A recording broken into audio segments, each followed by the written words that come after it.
በስራችሁ በኑሯችሁ በቀን ተቀን አጋጣሚዎች ሁሉ በሄዳችሁበት ባላችሁበት በምትኖሩበት ሰዎች ሲያበሳጯችሁ፣ ሰዎች ሲያናድዷችሁ፣ ሰዎች ነገሮችን እየነካኩ ኢሪቴት ሲያደርጓችሁ ወይም ሲያቃጥላችሁ፣ ሲያናድዷችሁ፣ ሲያበሳጯችሁ በእንግሊዘኛ እንዴት ትላላችሁ?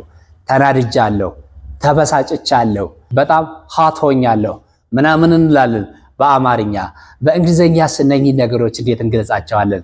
የዛሬ ክላሳችን ነው። እስከ መጨረሻው ስትቆዩ የተለያዩ አማራጮች ስንናደድ፣ ስንበሳጭ፣ ተበሳጭቻለሁ፣ ተናድጃለሁ የምንልበትን አጋጣሚ ዛሬ ይዤላችሁ እቀርባለሁ ማለት ነው። እስከ መጨረሻ አብራችሁን ቆዩ።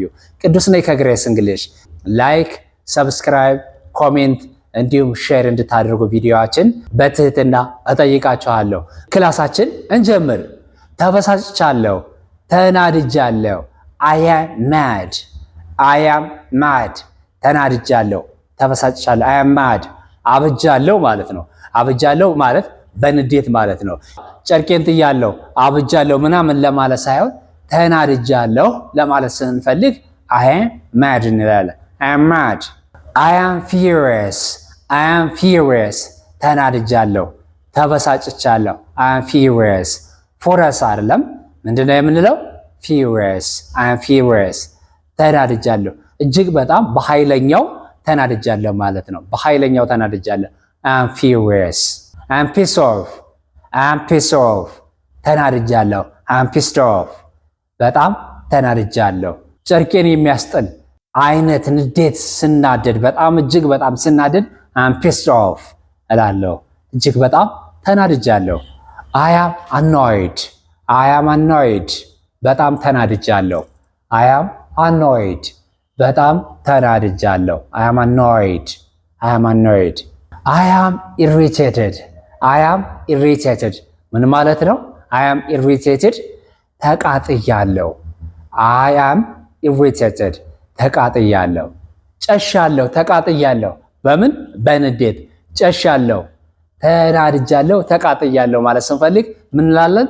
I am fuming. I am fuming. ተናድጃለሁ፣ ተቃጥያለሁ፣ ጨሻለሁ። I am fuming. I am fuming. በጣም ተናድጃለሁ። I am upset. I am upset. በጣም ተናድጃለሁ። I am upset. ተናድጃለሁ። I am upset. ተናድጃለሁ። I am upset. በጣም ተናድጃለሁ። I am angry. I am angry. በጣም ተናድጃለሁ። I am angry. ብዙ ጊዜ በተለምዶ I am angry ነው የምንለው። ያስኬዳል፣ ይሄም ያስኬዳል። ግን ዘመን ስናደርገው በዘመናዊ አነጋገር፣ በዘመናዊ አገላለጽ I am angry እንላለን። I am angry. ተናድጃለሁ። ይሄ ፎርማል የሆነ አገላለጽ ነው። everybody who speaks English can speak it. ሁሉም እንግሊዘኛ የሚናገር ሰው በሙሉ የሚችለው አይነት ኤክስፕሬሽን ነው። ፎርማል የሆነ ኤክስፕሬሽን ነው። I am angry. I am vivid. I am vivid. ተናድጃለሁ። I am vivid. ተቃጥያለሁ፣ በጣም ሀት ሆኛለሁ ማለት ነው። I am vivid. በጣም ተናድጃለሁ። I am vivid. I am enraged. I am enraged. በጣም ተናድጃለሁ። I am enraged. በጣም ተናድጃለሁ። enraged. I am enraged. በጣም ተናድጃለሁ። I am enraged. I'm ticked off. I'm ticked off. በጣም ተናድጃለሁ፣ ተናድጃለሁ፣ ተበሳጭቻለሁ። I'm ticked off. I am ticked off. double F. I am ticked off. በጣም ተናድጃለሁ። I am ticked off. I am so hot. ተቃጥያለሁ፣ ተናድጃለሁ፣ ግያለሁ። በምን? በንዴት። I am so hot. I am so hot. በጣም ተናድጃለሁ፣ በጣም ግያለሁ። በምን? በንዴት። በሆነ ነገር ያናደደኝ ነገር ካለ በጣም ተናደድኩ እኮ፣ በጣም ጋልኩ እኮ፣ በጣም በቃ እጅግ በጣም ተበሳጭቻለሁ። I am so hot እያልን መግለጽ እንችላለን ማለት ነው። እነኚህ ተናድጃለሁ፣ ተበሳጭቻለሁ ምናምን እያልን ለመግለጽ የምንጠቀምባቸው ኤክስፕሬሽንስ ናቸው፣ አስፈላጊ ናቸው። ሁል ጊዜ I am angry ወይም I am angry ከምንል እነኚህን አማራጮች መጠቀም እጅግ በጣም ያስፈልጋል ማለት ነው። እንግሊዘኛ ቋንቋችን በተሻለ አግባብ ከፍ ያደርጉልናል ማለት ነው። እነኚህን አማራጮች እንጠቀም። በእንግሊዝኛ ቋንቋ መጻፍም ሆነ መናገር ይሄን ስለማቅ ይሄ ይበቃኛል። ለምሳሌ አይ አም ኤንግሪ የሚለውን ስለማቅ ይሄ ይበቃኛል፣ ሌላ ምን ያስፈልጋል የሚባል ነገር የለም። ሁሎችንም ማወቅ ያስፈልጋል። ስንናገር አማራጮችን መጠቀም የተሻለ ነገር ነው። እንዲሁም ደግሞ ሰዎች በዚህ መልኩ ሲገልጹልን፣ ሰዎች በዚህ መልኩ ሲናገሩ ማዳመጥ እንድንችል አማራጮችን ሁሌም አትደራደሩባቸው። ሁሌም አማራጭ ተጠቀሙ።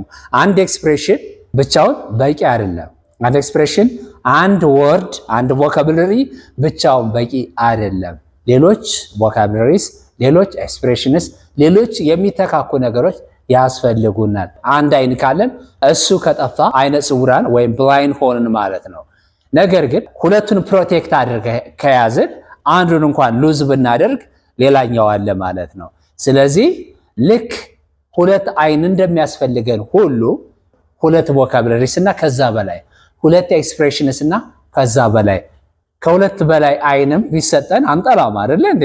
ከኋላችን ሌላ አይን ቢኖረን እንደማንጠላው ሁሉ ይሄም ሌላ ኤክስፕሬሽን ተጨማሪ መጠቀም ያስፈልገናል ማለት ነውና እነኚህን ነገሮች ሸምድዷቸው፣ ያዟቸው፣ ማስታወሻ ያስፈልጋቸዋል ማለት ነው።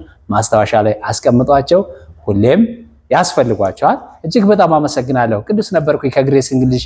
ለግሬስ እድገት የእናንተ ላይክ፣ ሰብስክራይብ እና ሼር ማድረግ ያስፈልገናልና ላይክ፣ ሰብስክራይብ እንዲሁም ሼር ማድረጋችሁን ላስታውሳችሁ። ከግሬስ ጋር ሁሌም ወደፊት። ግሬስ the ladder of success. Thank you again.